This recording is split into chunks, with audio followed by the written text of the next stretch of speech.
Good evening, ladies and gentlemen, distinguished guests, partners, alumni, and friends of soil.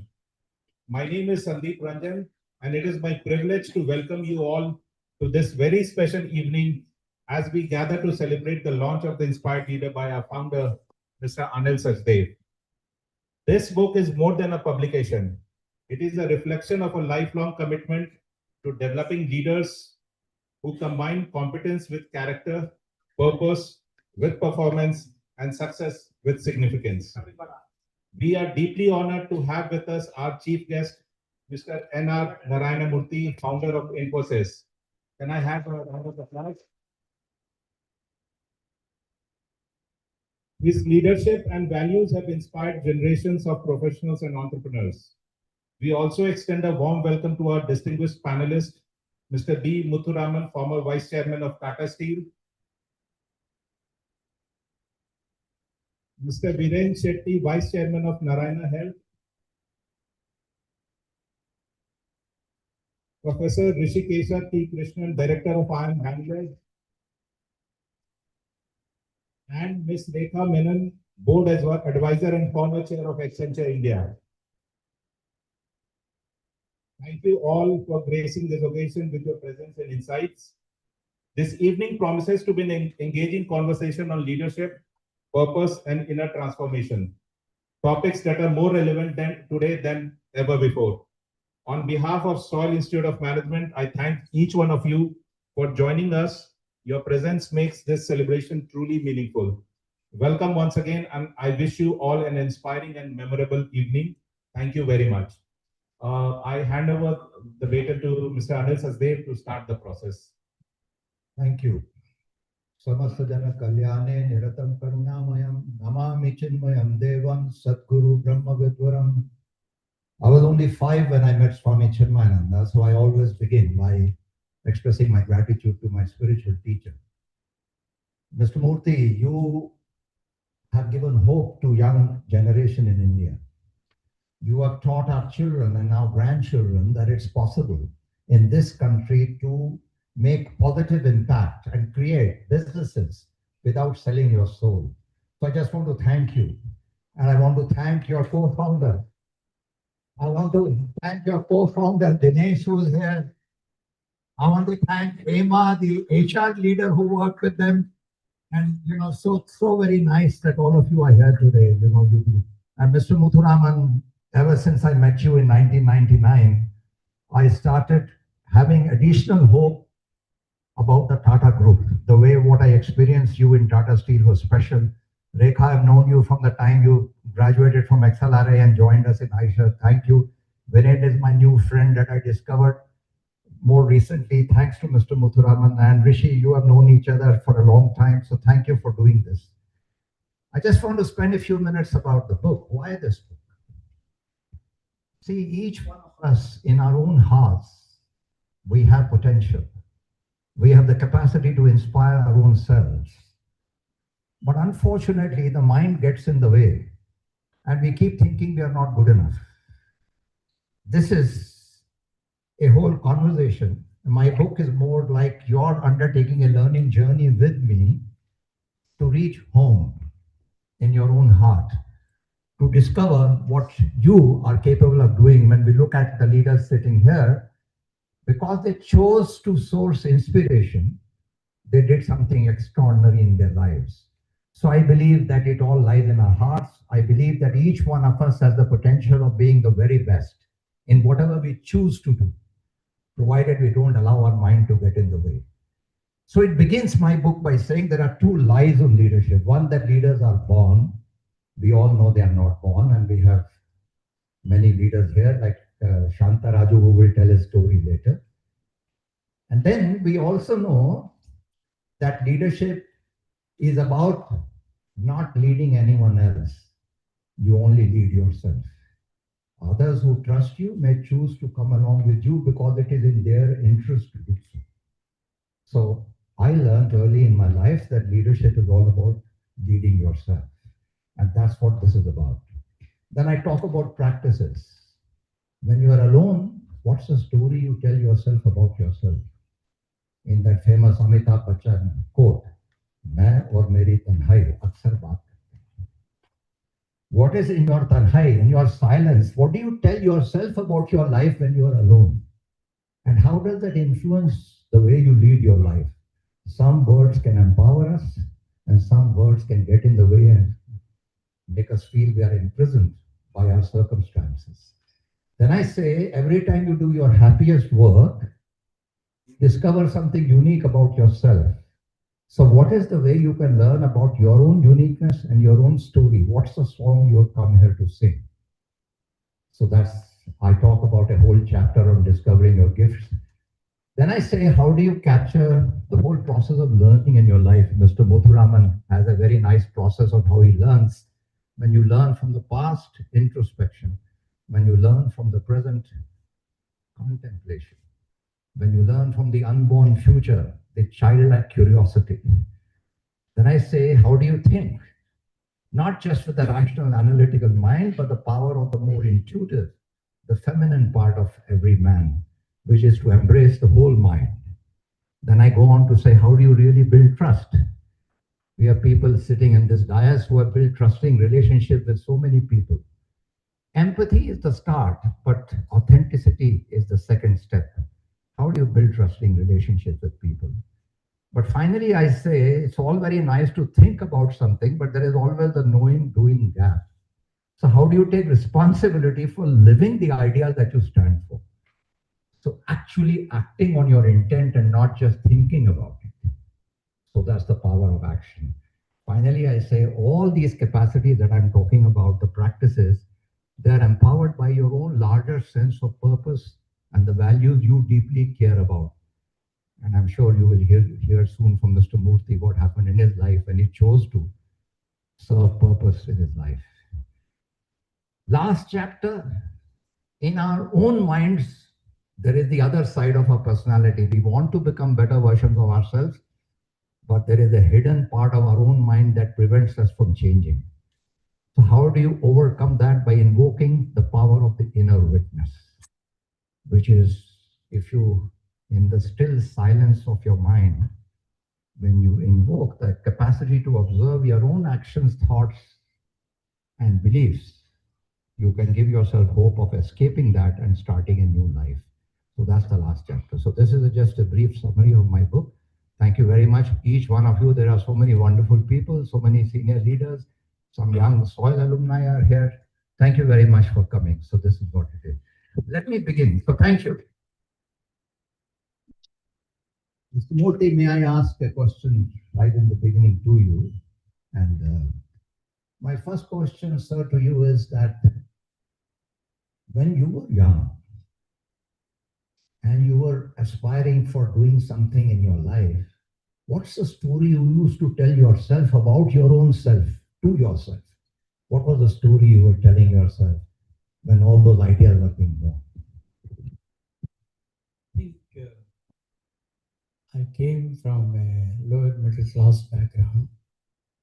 Father was a high school teacher, like Dinesh's father. We were 8 children, probably Dinesh too has around that. And then my grandmother. So feeding 11 mouths with the salary of a teacher who wanted to be honest was not an easy one. So I think I would be wrong to claim that we had grandiose vision. No, we didn't have. For us, there was only one thing that both my parents used to tell us, and I'm sure Dinesh's parents also said exactly the same thing. And that is, look, friend, look, young man, if you want to escape this orbit of poverty, you have to work hard, you have to be disciplined, you have to have high aspirations. Follow students who are better than you in the class, learn what they do, and listen to your teachers. So our life was very simple, our orbit was very low, our aspirations were very low. those days there was hardly many job opportunities. There was really no private sector to speak of in the same proportion as it is today. Either you could become a civil servant or you could join HMT or ITI, one of those, BHEL, etc. So our aspirations were low. We did not have any graduation. We were trying to become disciplined, honest, and hardworking children whose aspiration was to do well in the class. Beyond that, no, we didn't. No, that's what I would say. Oh, nice.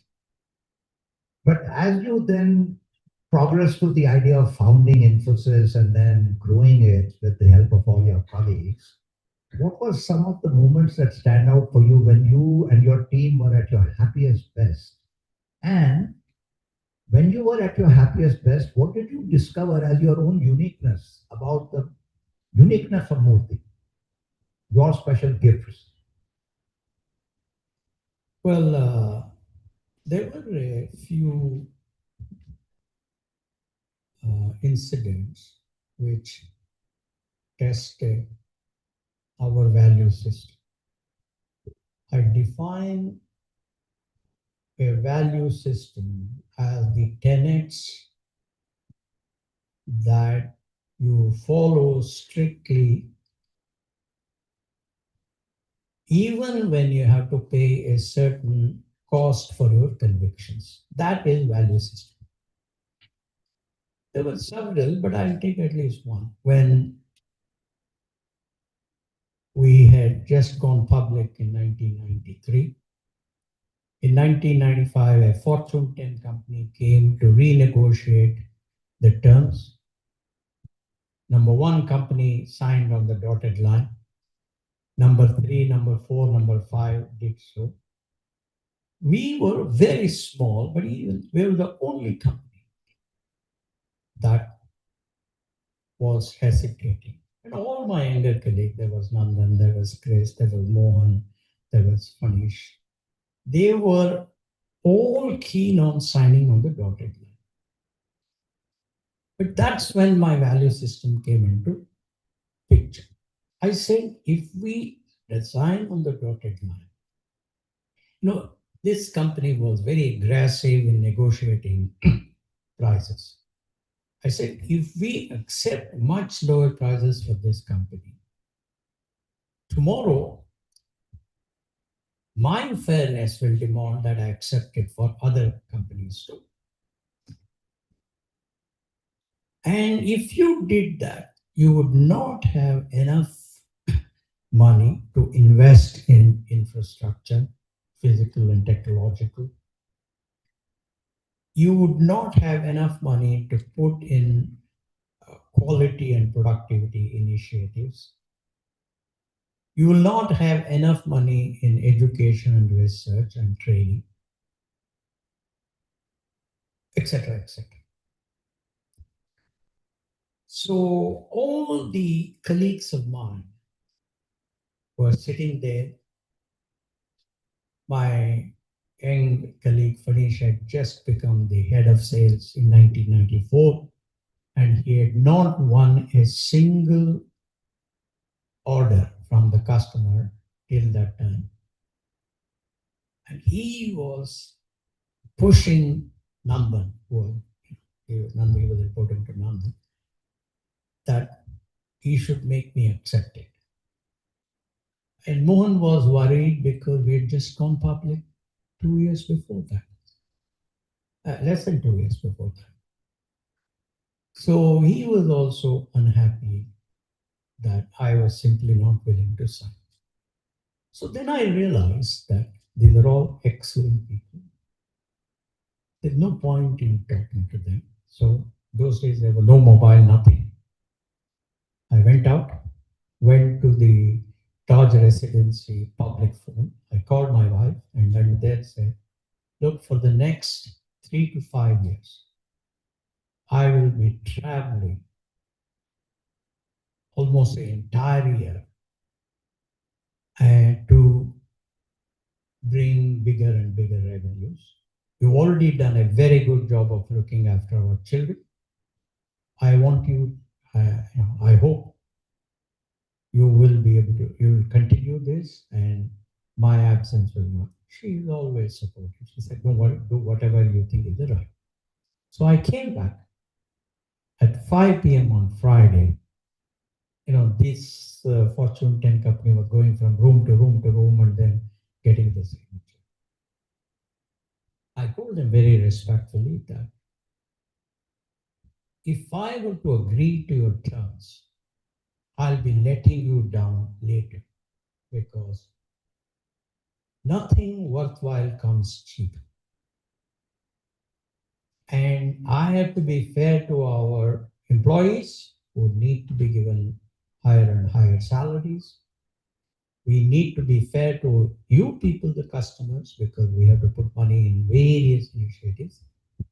Therefore, I will not accept your term and we will transition the work to anybody that you choose.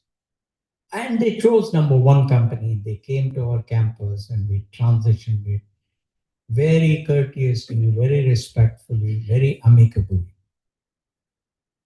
And I worked very hard because I had taken this decision. And I'm very happy to say by 1998, we surpassed our own projections. And 1999, we were ready to go public on NASDAQ. Fantastic. That was a tough decision, which I had to take myself because everybody else in that room thought that I was being silly. We'd just gone public. This customer was forming 25% of our revenue. 25%, not 2%, 3%, 5%. And unfortunately, he was contributing only 8% to the bottom.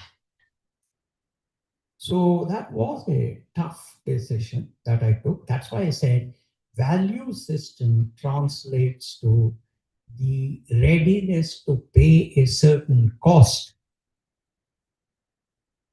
because of your convictions. Fantastic.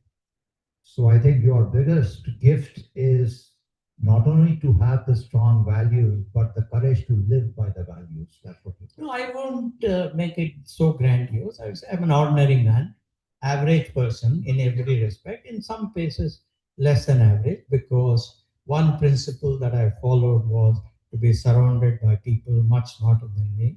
We have Dinesh, Nima, many others. Almost everybody was smarter than me.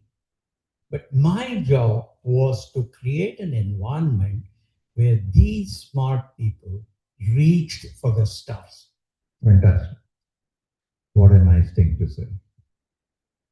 Ms. Murthy, this brings me to another question because it's all happening in the mind. You see, some of us think in a very linear, analytical way, but there are others who expose themselves to new disciplines, who have the curiosity to learn from many other things.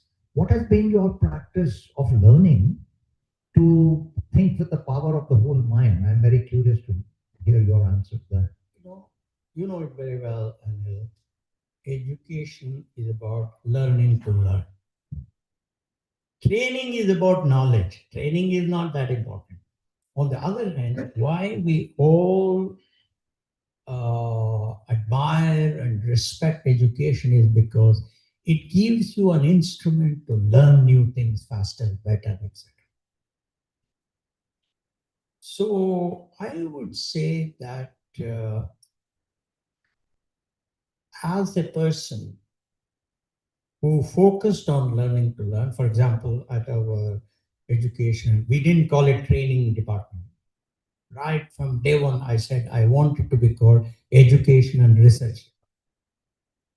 And we focused on teaching our youngsters education about computer science, not training. We didn't teach them any specific language. We taught them the principles of concurrency, principles of relational databases, principles of programming, algorithmic thinking, etc., etc. So I think because I focused, and I was very lucky to have the wonderful people who were no less than me in coming out with new ideas. For example, Dinesh came out with some of the finest ideas in quality. Emma came out with some of the finest ideas in human resources practices. They did so because we created an environment where nobody was afraid of failure. Nobody was scared of some silly hierarchy. We followed what I term hierarchy of ideas rather than hierarchy of corner offices. So I would say that if you create, that's really what the foundation was, as far as I was concerned. And of course, I'm highly mathematics oriented. You can appreciate it. We're all engineers here. For everything, I would do simulation. And simulation will tell me, using a certain model, what the situation would be if I took this decision versus that decision. So I use simulation wherever necessary, and I was also fairly comfortable in finance. Mohan and I, we worked very well finance, and I learned how to ask very simple but very critical questions in the balance sheet and the P&L.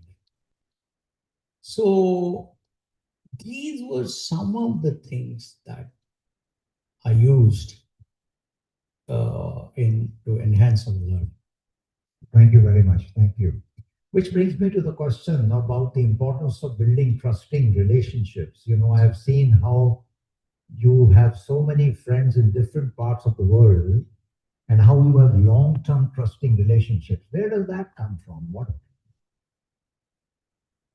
You know, trust comes out of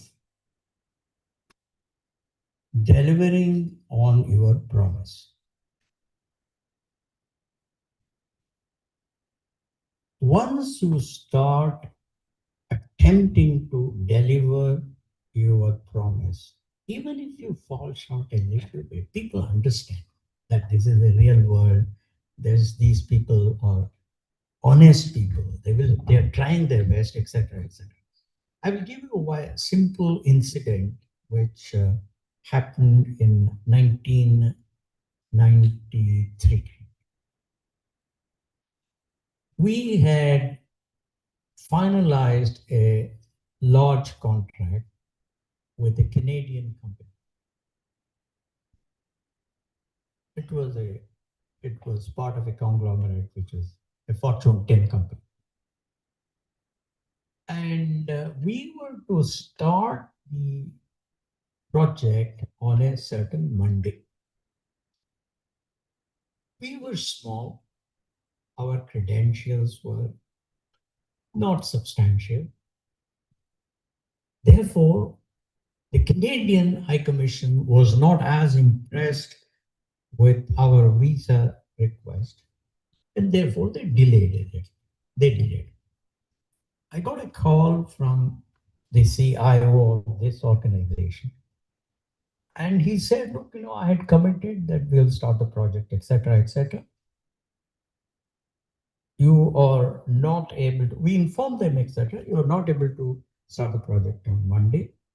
However, we will get the initial part of the project started by number two company, and they are a Canadian company. They would charge a lot more than you have asked for, but that money you have to pay. We agreed. We agreed. Because the mistake was not the customers. The mistake was not even Canadian High Commission, because we had not, at that time, we were very small. We had not built that credibility with them. So I accepted that and we paid. We agreed and we paid. And that built so much of trust in them about us. They realized that here is this small company that will walk the talk, that will live by its words, and that will not leave you in a lurch. So, trust requires you to deliver on your promise. Trust requires you to walk the talk, even if that walk is extremely tough. And it appears somewhat difficult, but when you get used to a certain belief, say right from beginning, we say we want to be the most respected company, software company or technology company, whatever it is. That's our vision statement. And you will only get respected if people trust you. Otherwise, they won't respect you. So, therefore, having a simple, repeatable, and clear vision statement is what will help. In fact, I still remember a Wall Street firm came to us in 1993, and it's a very famous thing. I can say that Jamie Dimon, JP Morgan at that time, and they Dinesh did a brilliant job of showing our quality processes, etc. We were in some pink building or something. I don't remember, whatever it is, and that's where they all said they were all impressed. And then they awarded us the project. And I asked the CIO, I said, "Sir, can you kindly tell us where we were lacking? Yes, you have been very kind, you have awarded all of that, but there must be many lacking. And was there anything that uh, we did very right by your reckoning?" He said, Mr. Murthy, one thing that I have not experienced in any other company that we have so far worked with. And that is, what they did was they asked our vision statement. They went to some people, mid-level people in quality, this thing. They went to a salesperson in California, and they went to somebody else doing a project in North Carolina. They all said the same thing. And he said, we have never, this has never happened in any other country. Wow. So that is the power of a simple and effective vision statement. Fantastic. Thank you very much. I know we are running out of time. Mr. Murthy has to go. He has guests at home in which he's attending to. But are there any one or two questions from the audience? Anybody wants to ask something? Rekha wants to. Yes.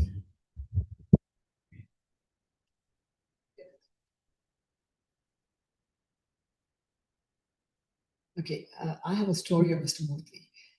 Many, many years ago, and I don't think he even remembers this, we were a small, unfunded software product company. We were one of the few product companies out of India, Tilisma. I have one of my colleagues here, and I have another ex-colleague here. And we were struggling, and we were one of the pioneers because everybody else was a software services company. We did have a software services arm, Aditi Technologies, but this was something we were trying new. And we were in Bombay at some conference, and New York Times came to interview Mr. Murthy. And Mr. Murthy said, don't interview me. That's the future. Go interview these two who are starting to build a software product company out of India, and that's the future of India. And because of him, the co-founder and I were on the front page of New York Times.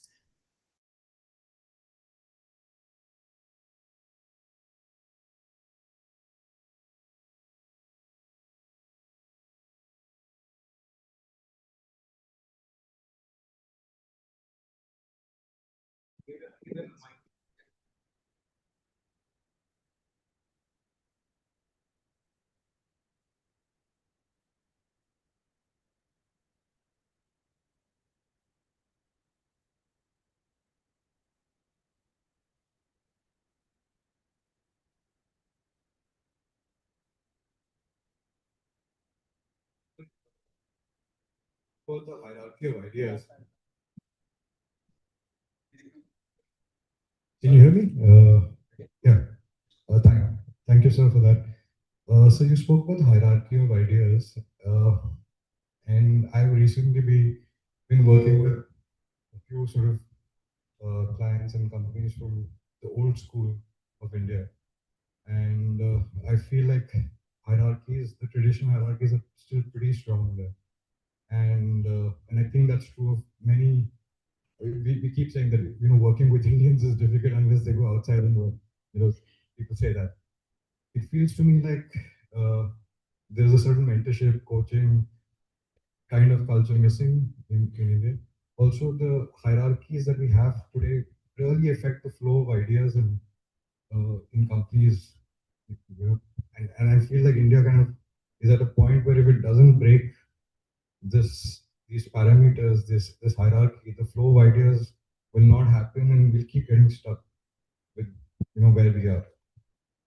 You've broken the rules a lot, but yeah. So how you changed the rules? You brought a certain kind of thinking in the in the way business was done in India. Why have I don't want to say I changed it. I was very lucky to be in the company of people. As right in the beginning, I said, who were smarter than me. And when I invited 6 other younger people, they hardly had 1 or 2 years of experience. I used 2 criteria. One, they must be highly intelligent. I gave them all a certain test, okay? And they all, including Dinesh, they all came out with 50 out of 50 marks. Now, I don't know if you get 10, 12, I don't know, whatever it is. I mean, Hema would know, at least even when we see that. Second, I said we must have a team that has complementary skills. I was fairly good in finance and sales. Nandan came with sales. Chris was a technology fellow. Dinesh is probably the best person I have seen in quality and excellence. Shibulal was very good in project management. Mr. Raghavan was very good in human resources. Ashok Arora used to write programs like poems. I haven't seen anybody better than Ashok in this. Second, I said, I want this team to have a common enduring value system. And the only reason why Infosys did well was simply because of a certain principle that we adopted. And that is, if you put the interest of the company in the short and medium term, you will benefit enormously in the long term. If there is one institution that is a classical example of this principle, it is Infosys. Nobody ever used the company's resources for any personal thing. It didn't matter who it was, whether it was the janitor or whether it was the CEO and chairman. That's the second, the coming to the point that you raised, if you create an environment of openness to new ideas, hierarchy of ideas, meritocracy, then an environment of fairness, justice, accountability, speed, and excellence in decision making and its execution. If you led by example, for me, of all the leaders India has produced, Mahatma Gandhi is my hero. Absolutely. Not anybody else. The reason is that Absolutely. one, because he led by example. He led by example. He went with loincloth because he said, I want to represent the poorest India. At Infosys, till Dinesh, Hema, and I we left, the ratio of the CEO salary to the lowest was 30. No, let me also tell you, some people may say, no, because you were going to have a lot of shares. At that time, we had no indications that our shares would do well, that we will have so many stock splits or bonuses, as it's called in India. But we said that's where my philosophy of compassionate capitalism worked. Number two, we had a concept called Voice of the Youth. Emma was one of the creators of that.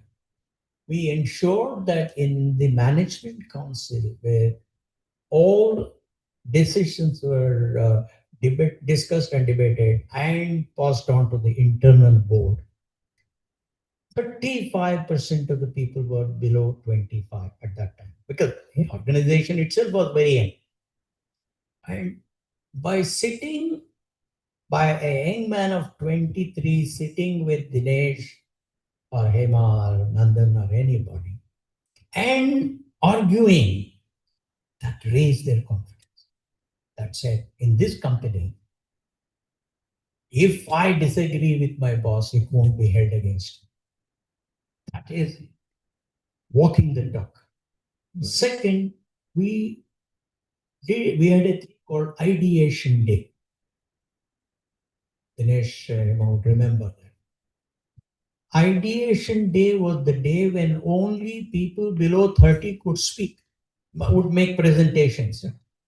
And all the senior people wrote down their suggestions. And those that were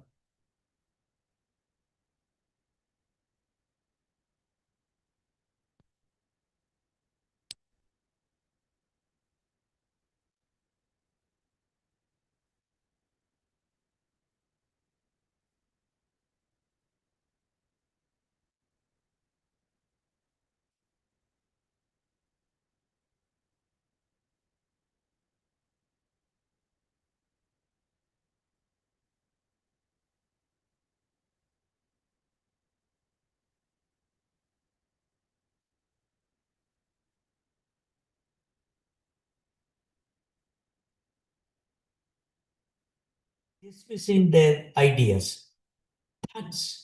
That's how we ensure that. Then there was a third thing. I'm sorry, I have to say these things because these are all points. We created the employee stock option plans because we believe that this company must benefit not just the 7 people who founded it, but it has to benefit the lowest level janitor. And now I was extremely merit oriented, but there was one or two who believed in longevity, loyalty. For me, loyalty is good, but first merit and then loyalty. So we created 2 lists. There was my list, which was the CEO's list or chairman's list, merit list, and there was the loyalty list, which was anchored by Mr. Raghavan and Hema. In that merit list, it was purely performance. They generally got about 3 times the number of options that were given to loyalty list. So I think it is possible if the leaders were to walk the talk, were to demonstrate through their actions that they do believe in hierarchy of ideas, they do believe in compassionate capitalism. I think it is possible. Over a period of time, it won't happen overnight. Over a period of time, it is possible. That's what I would say. Thank you very much. Let's give Mr. Murthy a very good. Thank you, sir. Thank you very much.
I'm fine on the side. It's okay. I'll remove that here for you. So thank you very much, and now I hand over to my dear friend and colleague, Professor Rishikesh, to start moderating the panel discussion of these amazing leaders here. Yeah, so good evening and thank you for being part of this ceremony today.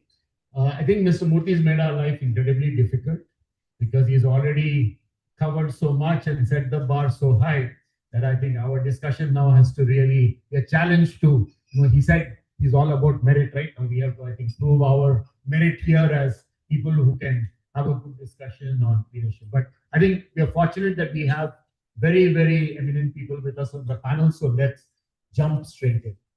So, Mr. Muthuraman, I think everyone knows the sort of very amazing role you played in Tata Steel, particularly at a very challenging time for the company. And I'm sure it was a really tough task at that time to bring about the changes that you did. One thing we'd like to understand a little bit from you is what role does introspection and looking back at things and reflecting on them really play in building a good leader, and what has been your experience in this regard?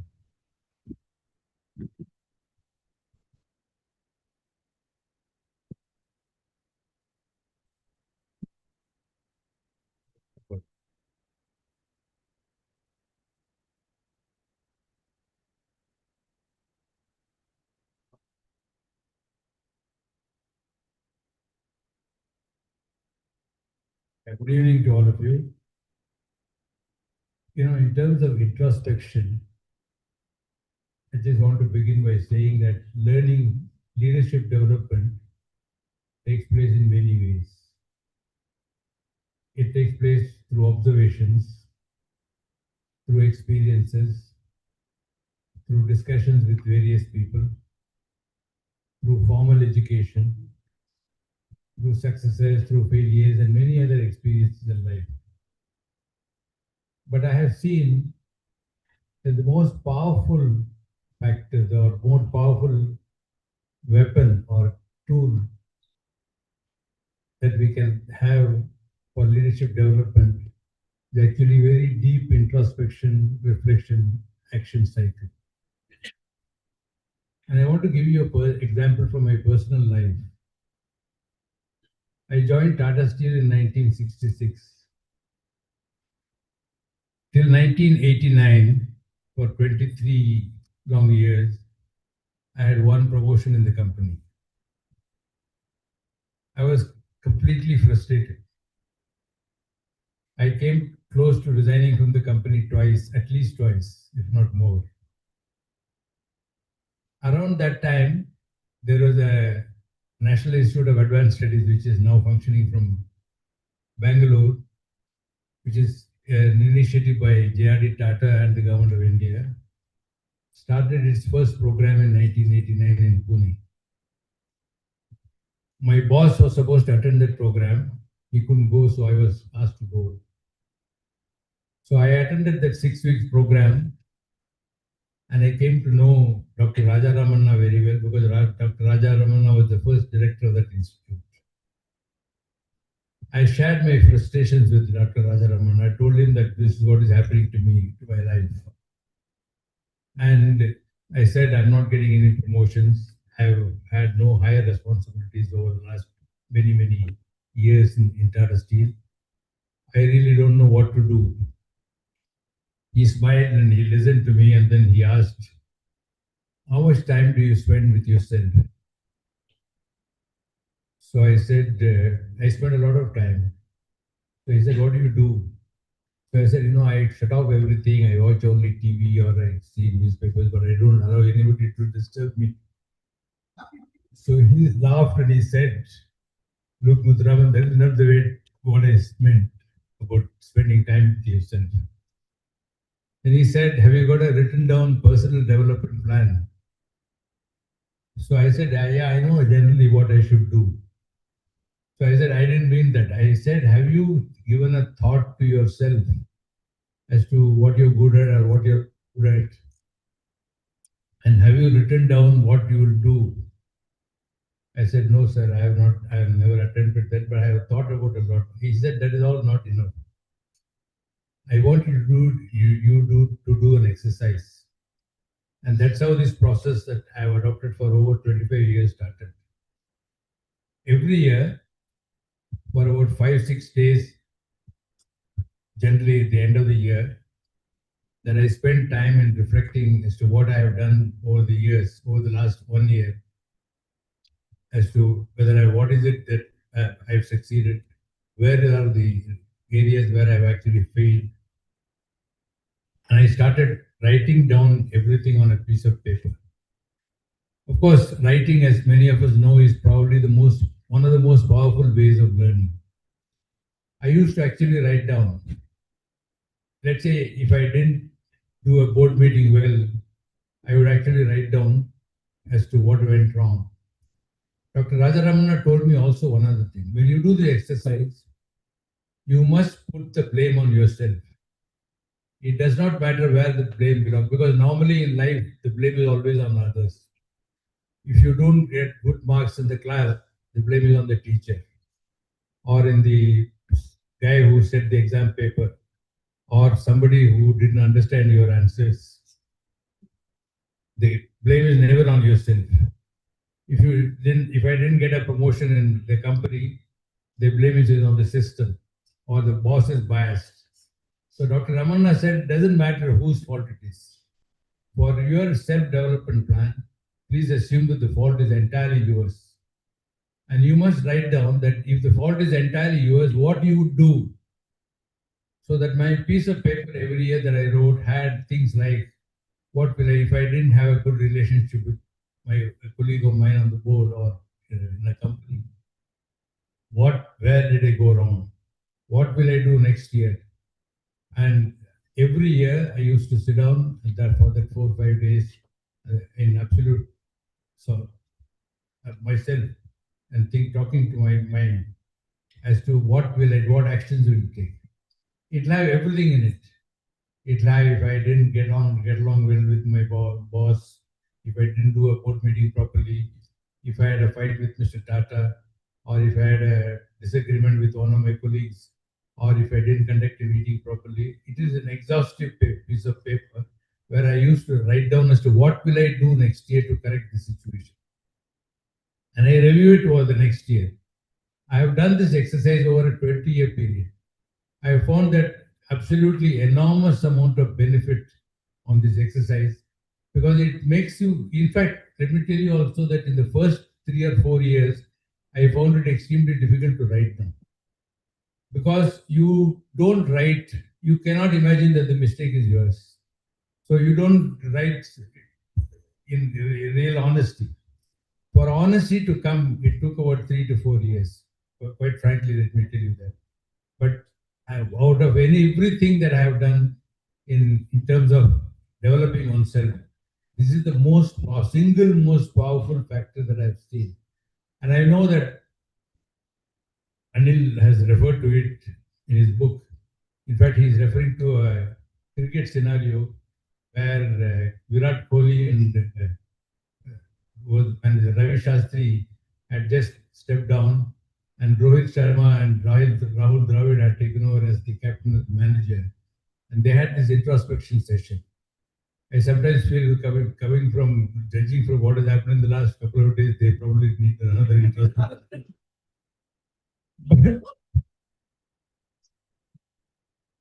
But on a writer, but I must tell you one thing.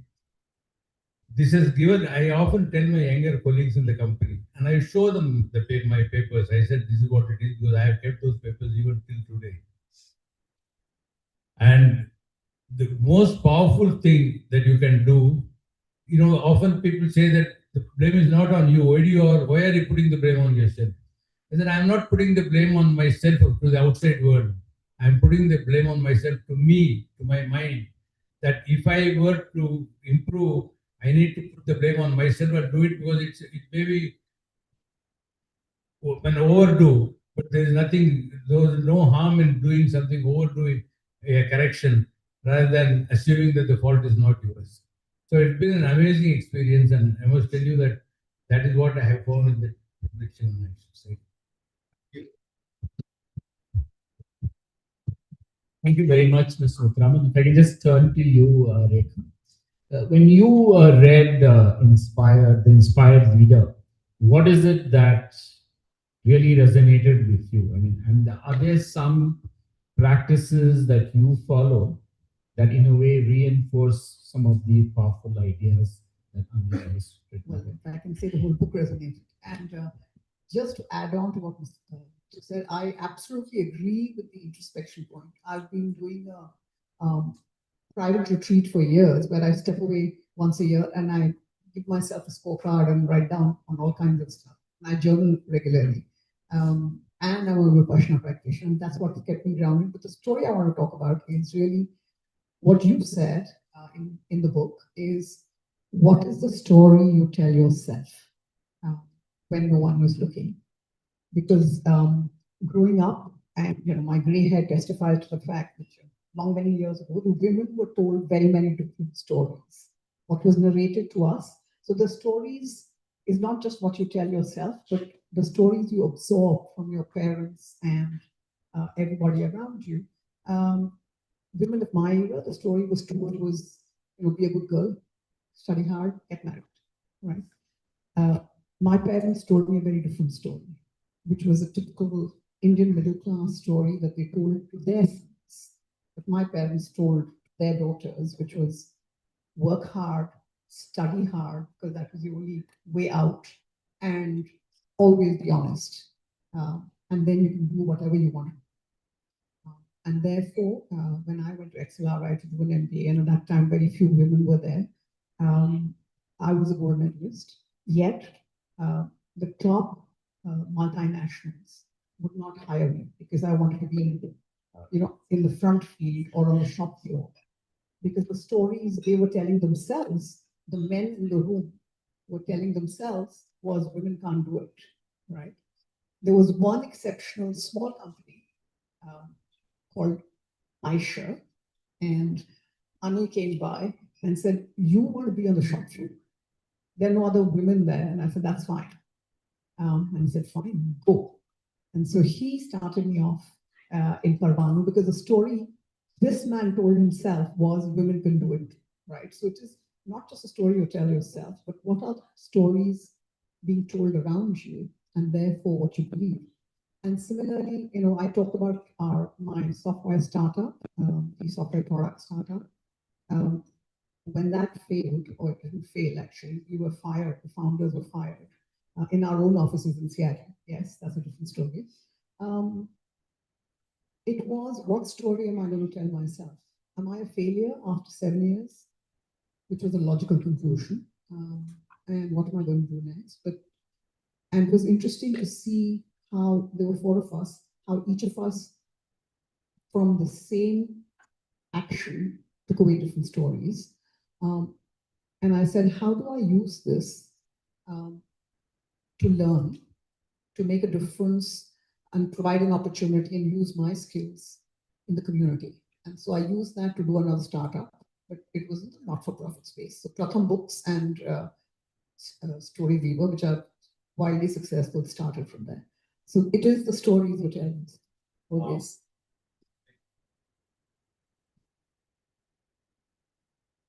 Just want to add something. While most of my notes is about my work and my career in Tata Steel, there are also, of course, other aspects. It had my golf as to how to improve my handicap from 16 to 12 and lots of things.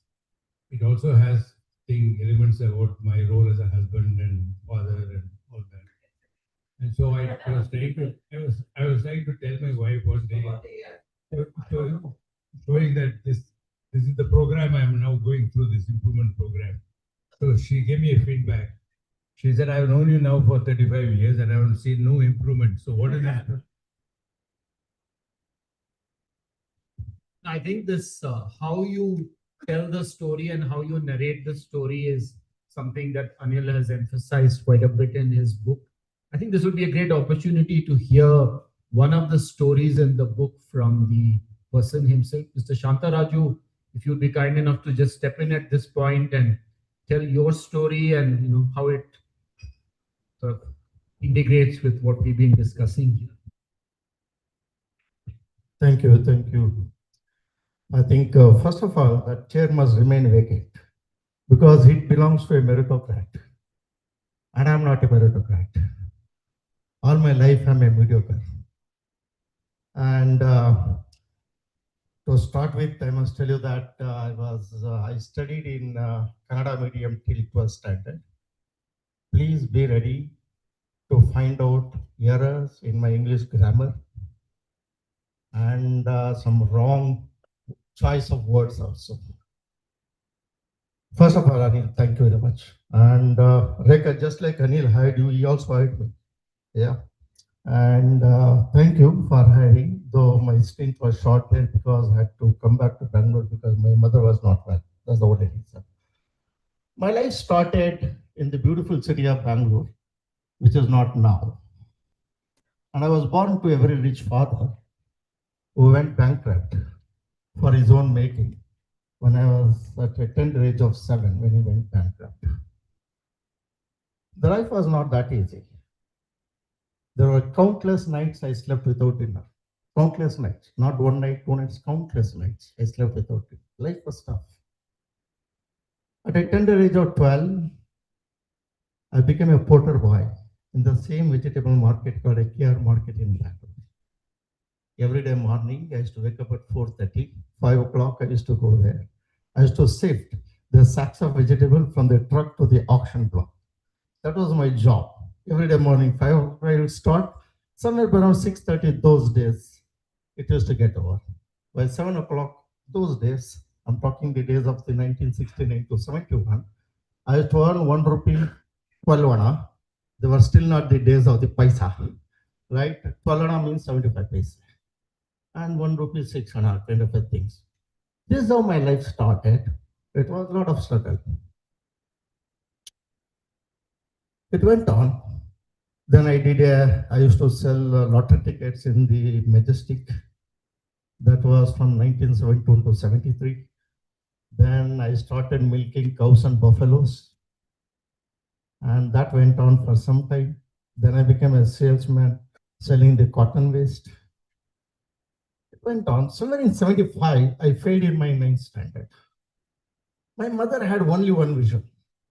That was, I should be BA. For her, this BCom, BSc and all, she did not know how to pronounce. My son should be BA. When I failed, she started trying. She did not leave her bed for 2 days. I took her to a temple. I made a promise to her that I will become BA. Don't weep. I still remember this was the month of April 1975. My mother also, I found that people used to insult her just because we were from an extreme poverty. And my own aunt insulted her. My mother was crying.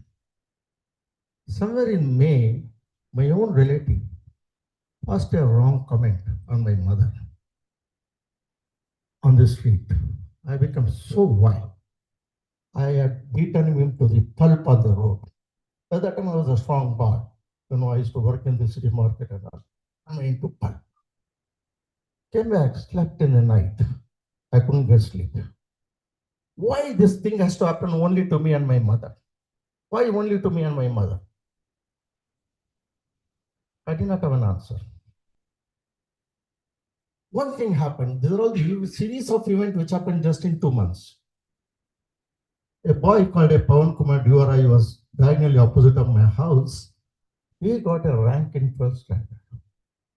The way his mother and fathers were felicitated by the entire street told me I should become a good student. This is the only way I can bring respect to my mother. That's all I wanted to have. Then onwards, I became a very good student. I used to work, but I became a good student. But it's a different story. I did not have money to pay for my school education, my exam fees, my college fees. My mother sold her Mangal Sutra to admit to the college. Still, there was a shortage of fee, which my landlord gave me a shortfall of the money for room we had not paid for 1 month, 1 year worth of rent. This all happened, went around in the life. Touch wood, all went well. At the age of 34, I became a CFO for a very well-known multinational company called as McLean Beecham Pharmaceutical, now called GlaxoSmithKline. This was the year 1991, September. 1995, I was offered a post into London. The changing time happened to me during that time really. I went to London with my wife to choose an accommodation. My heart and soul was not there. I came and I asked my mentor, Harimohan Khanna, who is no more. I said, sir, this is a situation. What do I do? He told me, he knew all my life history. He said, we can just take a piece of paper, write a purpose statement of your life. In his book, he deals with a purpose and values, chapter number 7. And that day, Friday night, I still remember, I started remembering all the people who helped me in my life. Just in about 1 hour, I wrote 52 names. If I had more time, I would have written more names. Then I came to the realization that my entire life was crafted by so many people. I'm not a self-made man, not at all. Without their help, I would not have reached what I reached in my life. Then I wrote a purpose statement of my life. I will make a positive difference to the lives of the people in the society around me. I will make a positive difference to the lives of the people in the society and around me. Next question is, I'm going to London, will I leave my purpose statement? The answer was clearly no, I did not go. In 2000, I had a choice to go to US, I rejected. But there are few things which taught me is this. Trust me, Anil also knows, in my life, I went into 6 different jobs, 6 different companies. I became a CFO at a young age. I became a CEO in 1999, 17 long years. In my life, I never ever bargained for myself. Never. Never, not even once. It all came on its own. I don't. Then I retired. When my mother asked me one day, when are you coming back to Bangalore? I was in Delhi. Then within 3 weeks, there was a board meeting. I told in my board, it is the time I have to go back to Bangalore. My mother never asked me when I come back. She asked me first time I have to go back to Bangalore. So I said, yeah, your retirement is due, but we'll extend it by 5 years. I said, I don't need it. I'm going back to Bangalore. Thank you very much. By that time, my success was ready, actually speaking. Anyway, one more extra year I spent, came back. Then the question came, what will I do now? Then that's how I'll make a positive difference to the lives of the people in this society and around me, stuck to my mind. I created my own charitable trust in my family. And as we speak today, there are about 121 boys and girls who have become doctors and engineers. And thank you, thank you. Because that will change the entire generation. The way my entire generation got changed because of those people who helped me in my life. Second important thing is that these things transform your life. I came to a situation that as the CEO of Industries, I recruited a lot of good quality people. I myself did the analysis, then I found that I've got about 10% extra people. I told the board this is a situation, but in about 1 year, we'll get it rectified. Because natural attrition is around 10% in 1 year. Now we'll relocate people. My board became, no, you have to get rid of them. No. He said, how the hell on the earth I'm going to do that? I will never ever run on the blood of the people. It is just unacceptable to me. I told the board, listen, I'm not going to do it. If you want it to be done, better choose someone else. I'm telling you that in 1 year, it all will be rectified. Then they did not have a heart and soul to sack me, put it that way. I was not that competent or anything. But in 1 year, we rectified all the situations, only 2 people at the workplace. Okay, thank you very much. I think we get a good first-hand example of the power of stories. And Viren, if I can sort of turn to you now, you've heard Mr. Murthy, of course, you've also read Anil's book. As a relatively young leader, at least on this panel, what is it in Anil's book that resonates with you and something you'd like to share with our guests here? Tell my children that you call me young. They don't seem to believe it. The part that Shanta had mentioned at the end of the book, the vision, purpose, mission, that resonates the most. See, I work in a hospital group, and we constantly have to attract talent from different industries. And people can work anywhere these days. They can work in the IT industry, they can work in accounting, they can work for manufacturing companies, they can work for world-class companies. The only thing that we can offer, because we can't offer much money working for NH, the salary structures in healthcare is not as it is in other industries. But the only thing we can offer is that sense of purpose.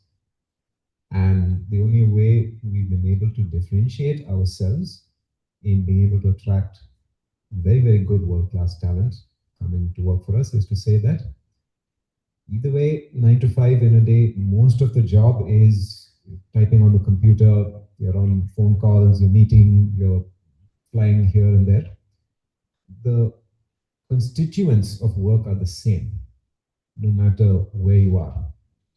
But at the end of the day, if you tally up, what have you contributed? What have you given back? What is the shape of the thing that you are building? So we say in the hospital, you're saving lives. You are contributing to the health and longevity of everyone coming through our doors. We're making our services more affordable. We're building more hospitals. That is what it all adds up to. And how that translates into the kind of company we've built is that we don't need to keep reiterating it. It just becomes part of the culture. During the pandemic, we were the only hospital group in India to lose money, because the pandemic was a time of enormous apprehension around the world, not just in India. People were getting scared. For every little symptom, they would admit themselves in the hospital, and a lot of the hospitals were more than happy to take them in and give just IV infusion and some basic medication and charge lakhs and lakhs of rupees. And people were in such a fearful state, they would pay that, which we did not do. And so our hospitals were empty. Our surgeons were very utilized because everyone was staying at home. And we still had to maintain such a large staff because our hospitals are equipped for cancer and heart surgery. But in a lockdown situation, no one's coming to get the procedures done. People are delaying that. So once it was all over and we were past it, and as a management team, we were sitting together and we asked, how come? How come we didn't do what everyone else was doing? It didn't occur to us to do it. And everyone else answered, it was completely incompatible with the organization we've created. Not a single one of our administrators, not a single one of the hospitals that we run across India, did it ever occur to any of them to simply admit patients, give them IV infusion, and charge them for essentially nothing when they're non-symptomatic? So that is something I would say that resonates well when you're creating companies, that you have to stand for something and it has to resonate with everyone working there. So everyone knows why we're doing this, because if not, every organization will tear itself apart and you just have a set of clashing egos and it just becomes a miserable place to work.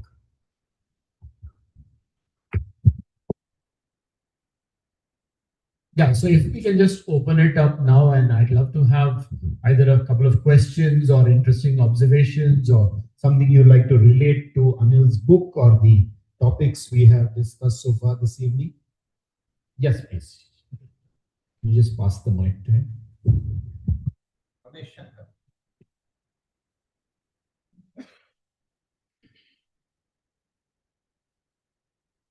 My question is to Mr. Murthy. My name is Ramesh Shankar. I started my career with sale at Bilai. So being in Bilai Steel, I joined in 81 as management trainee. We used to benchmark with Tata Steel. And in 1985, first time I visited Tata Steel when we introduced our first computer in the HR function where I used to work. So when I went and met people there, I found if I met 10 people, only one of them was very smart, super smart. The other 9 were comparatively inferior to the sales managers we were there. But we always admire Tata Steel because while Bilai had better parameters than Tata Steel, but people talked about Tata Steel, didn't talk about Bilai. So I want to know what was that magic of leadership in Tata Steel?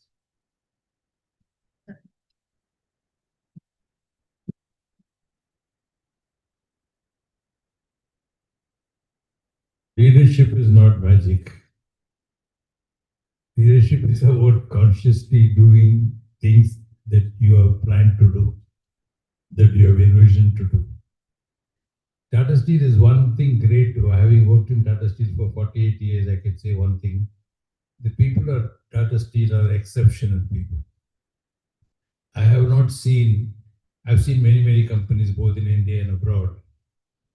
And I have not seen any other group of companies. People may be high caliber, low caliber. I don't know what is meant by caliber.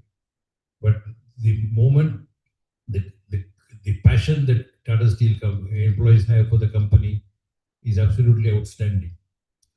I'll give you an example, just one example. When you run a department or a company, you often take targets. And we have always been taught over the years and practiced over the years that we must set targets that we don't know how to reach. We must set targets that we don't know how to reach. And in the process of reaching it, you'll find ways to reach it. You may not succeed, and may have to reward failure and do a less reward for success. It often happens at Tata Steel. For example, in our group, we have what is called the Innovation Day function. There is an innovation awards for various projects or companies and so on. The highest award is not for the group that won the prize for that year. The highest award is for a project which is called the Dare to Try. It failed and it got the highest award. We are willing to reward failures. But when you say you are willing to reward failures, you must understand what process went behind it, what effort went behind it. If you didn't know, if you are going to give bonuses and rewards to employees on the basis of computer rankings, whether somebody is 4.3, somebody is 4.8, somebody met the budget and somebody did not meet the budget, that is very low IQ way of enlisting compromise loyalty to the company. This is one, there are many other facets in Tata Steel, but this is one facet I thought I must tell you.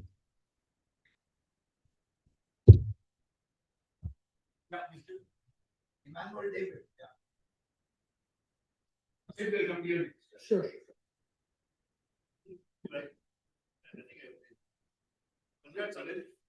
You need to speak on the mic because it's also being recorded. Anil, good evening. Congratulations for the long-awaited book.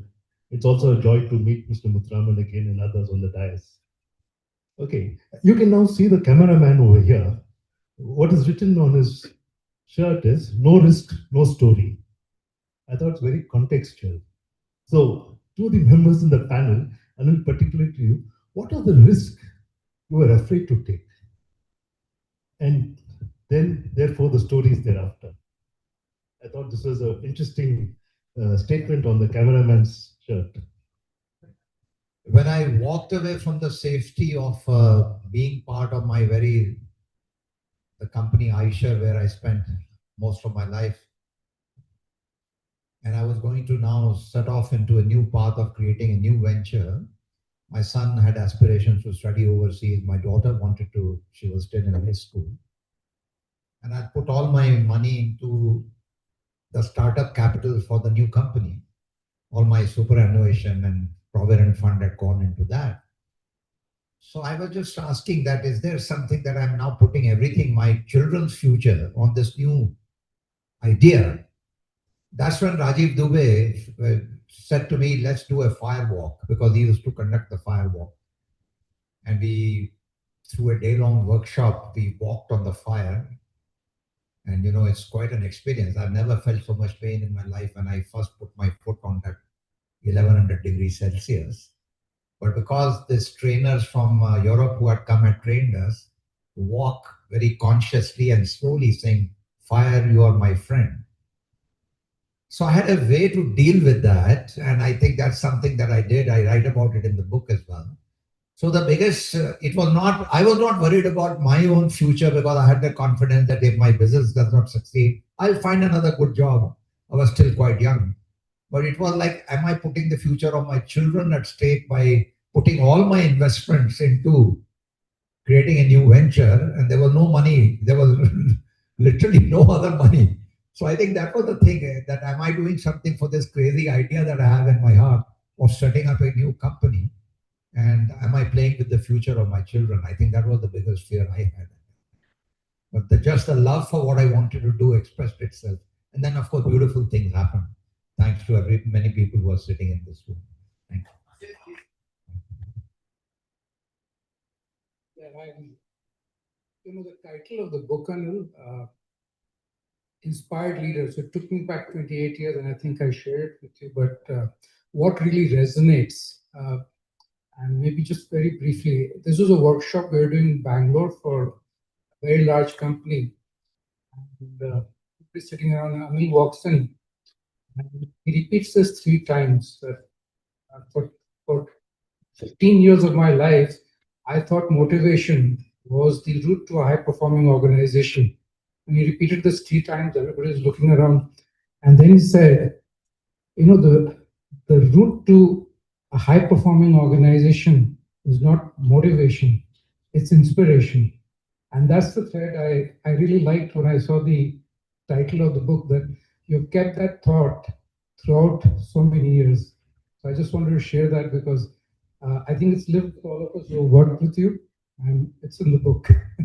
Hey, thank you, Sid. So I think we just want to now have another round with the panelists. So, Mr. Muthraman, if I can just ask you, just this particular context of this discussion we are having today, there are 1 or 2 leaders whom you're sort of thinking of who really inspired you and made a difference. You maybe talk about at least one of them.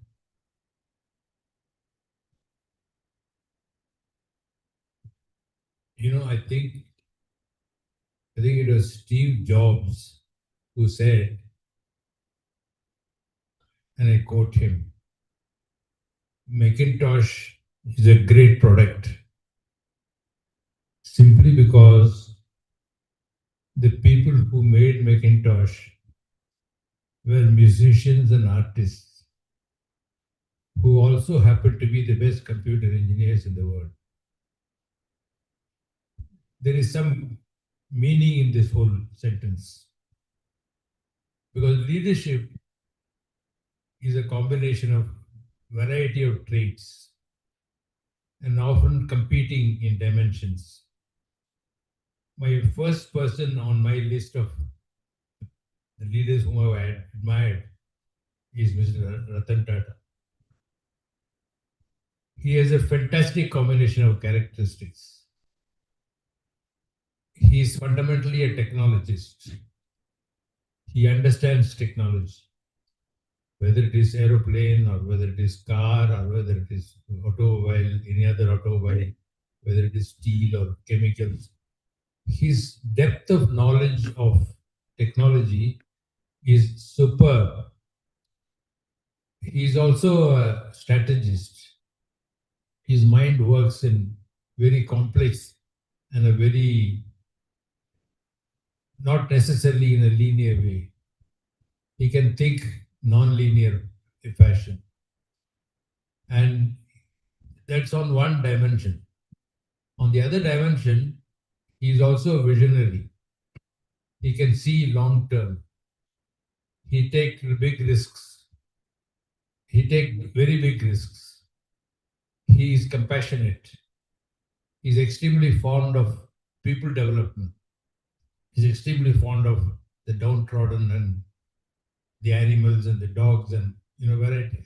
So his combination of characteristics are extremely, it's like combination of right brain and left brain approach. The right brain is the one that enables a person to vision his future or create a vision for the organization, help other people to envision their future, engage them, enable them to achieve fantastic performances. All this is all right brain approach. Their left brain is something to do with knowledge and technology and processes and structures and people and so on and so forth.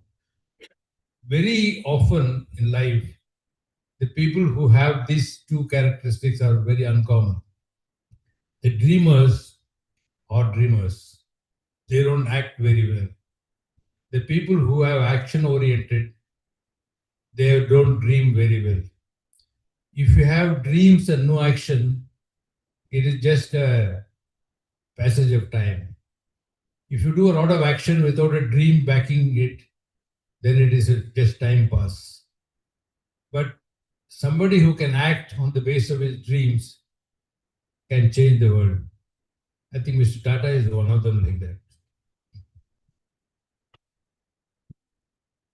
So, Rekha, I think one of the challenges we often see is that while there have been exceptional women leaders like you, we don't see enough women reaching corporate leadership positions. When you think about what we've discussed today and Anil's book, any thoughts on how do women advance to corporate leadership? And is there something that we can take from Anil's book that would help? Okay, hard question because it's a very complex question. It's not. It's a combination of opportunities. It's a combination of back to the point I was making about what stories do women tell themselves, but also what stories organizations tell about women, and therefore the opportunity. And leadership to me is actually gender neutral. It's the same things. I mean, it is, and I'm shifting, I'm not answering your question directly because that's a whole topic by itself. But to me, it is really, leadership is really gender neutral. You have bad men leaders and mediocre men leaders, lots of them, and you have a few good ones, which is why we still talk about them, right? And to me, the commonality between that and good women leaders is the same. It is rooted in values. It is the fact that you can lead from the front, get your hands dirty, that you can be compassionate at the same time. And in this environment, with everything changing so fast, have the humility to know that you don't have all the answers, and therefore be a lifelong learner. If I'm looking back to Anand's book about being a lifelong learner, if you're not going to learn, you can't learn, because you have to reinvent yourself in order to lead an organization. So I haven't actually answered your question. Given us some pointers. Viren, if I can come back to you. In today's environment, what do you see as the biggest leadership challenge? And how do you think you're going to address that? Biggest leadership, only one challenge I have to name, or I have a long, long, long list? I would say the biggest leadership challenge is every company is formed of people, and getting people to join, keeping them, motivating them, when the overriding question everyone has, even if they're not saying, and most of the time they're not saying it, but they're thinking about it 24 hours a day. Why the hell should I work for you when I have so many more options out there? I could work for your competition. I could work for myself. I could do a startup. I could just work from home. I could freelance. I could not work. It's that, a lot of people have a sufficient amount of wealth that working alone is optional. There's a lot of people who make a little bit of money and they say, fine, we don't need to work anymore. The biggest leadership challenge is, it's not a new challenge. It's always been a problem of motivating people, getting them to commit to the goals of an organization, inspiring them sufficiently that this is the place where they will give up the 99 other things that they could do with their life and their time and commit to this organization in the path that you're on. So that I would see as one of the biggest leadership challenges for us going forward, because it is a good thing that children have a lot more options these days when they graduate, but maybe the old man in me says, oh, they're spoiled. When I graduated, I just had 2 offer letters. Now everyone is 20. So we didn't think much, but now there's so many more options available. But again, it is good because companies have to then work that much harder to make themselves every day earn the right to ask every single person working there to come back again tomorrow, and that tomorrow will be better for them.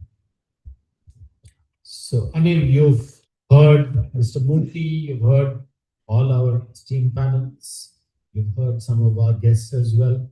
I'll leave with you the last word.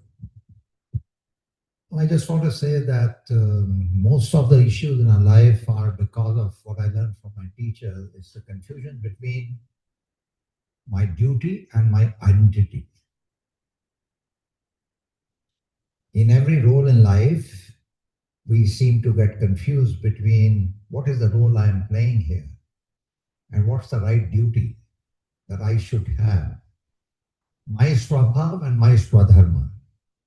That's what this is about. I think most of the problems in life come from that. So if we can create that internal peace between who I really am and what I'm doing, that will enable me to bring the best out of myself. And if I create an environment in which people realize the highest they are capable of doing, how do we co-create an organization in which people express the highest in themselves and genuinely find inner peace and happiness while they are doing the best for all their stakeholders? I think that really is what this is all about ultimately.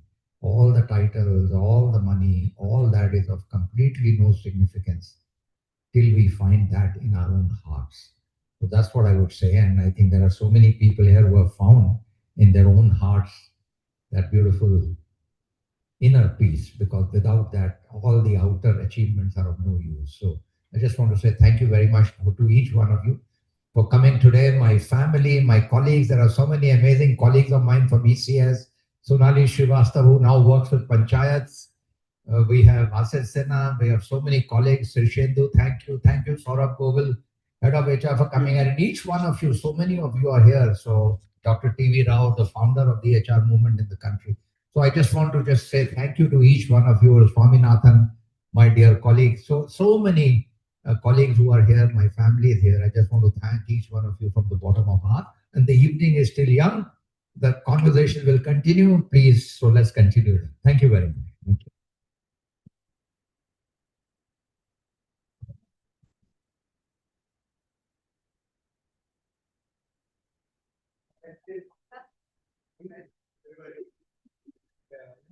Is it what on this? Is it on the collective or is it individual leadership?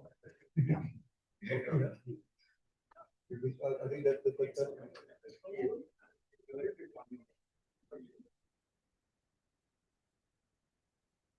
Person who handed over the book for my signature, I'm trying to remember, it is Rakesh.